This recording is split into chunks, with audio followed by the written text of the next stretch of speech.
Hi traders, this is Sin with the New Level Trading Report for Friday, May 13th. Today we took a look at the futures, the ES, the NQ, the TF, and the YM. And as you can see, on all of them, and especially we're looking at the ES now, the S&P futures, we really are in a range, a lot of congestion in this area, and basically back to where we started in the February period when we did start this downtrend and kind of chopping mode. I did draw a channel here, and this could resolve to the upside. I consider that a bull flag.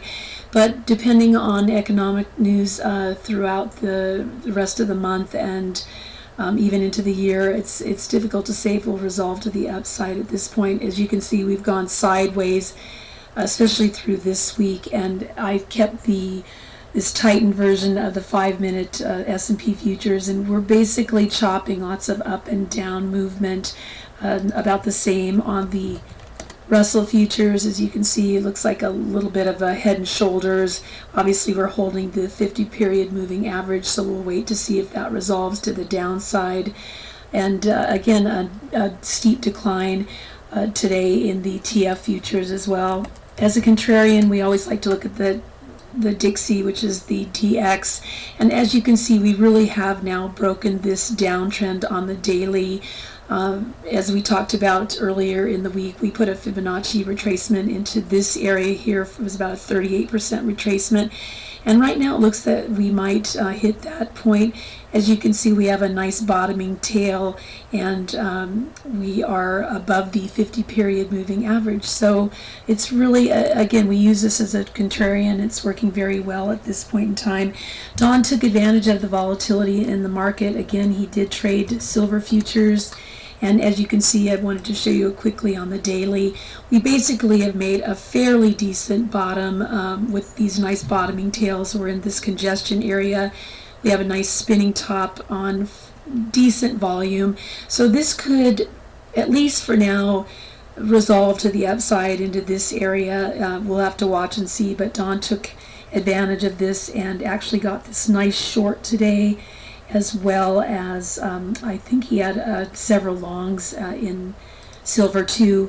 He also had a nice Google trade to the short side. He shorted in this area, but he also likes this play right here. It's a nice bounce, but can't really resolve to the upside, and actually continues down and makes a double bottom, but usually will break through on larger volume.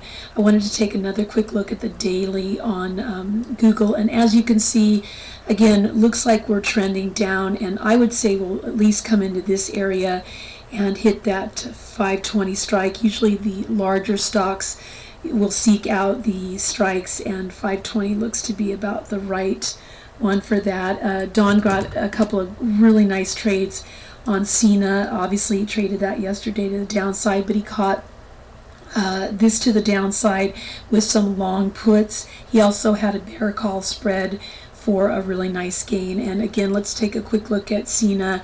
You can see we've really lost the support of the 50-period moving average, and I would say we're at least probably going to come into this area right here, depending on the news. We're obviously on very, very large volume. He also had a CME trade to the downside, and as you can see, he caught this nice movement in here, and he had a profit today of $5,400 and over almost $12,000 in profits for the week. So a really, really nice week. Again, let's take a quick look at the, we can get that, whoops, let's see here. Here we go. The finviz.com futures, and as you can see, lots of red throughout the futures area. And here we had some of the commodities trades were not too bad. Silver again was up just a bit, but again, not really a good day for the markets to the upside. The Dow was down 50 points as well. We wanted to take a quick look too at the bubble study. Yeah, just to see some of the stocks to the upside. Obviously, Dean Foods had an almost 10% gain. Agilent Technologies was up about 5%. ERTS also up probably about 4%. And to the downside,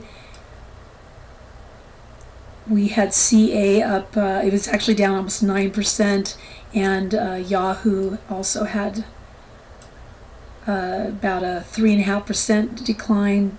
BT, which is Peabody Energy, 4.5%, and finally FSLR continued its downtrend with about almost a 5% loss. So again, I wanted to take a quick look at our website, and if you have any questions about membership, please feel free to call Brian at the number on our website. Thanks again for checking in with us. Have a great weekend, and we'll see you on Monday.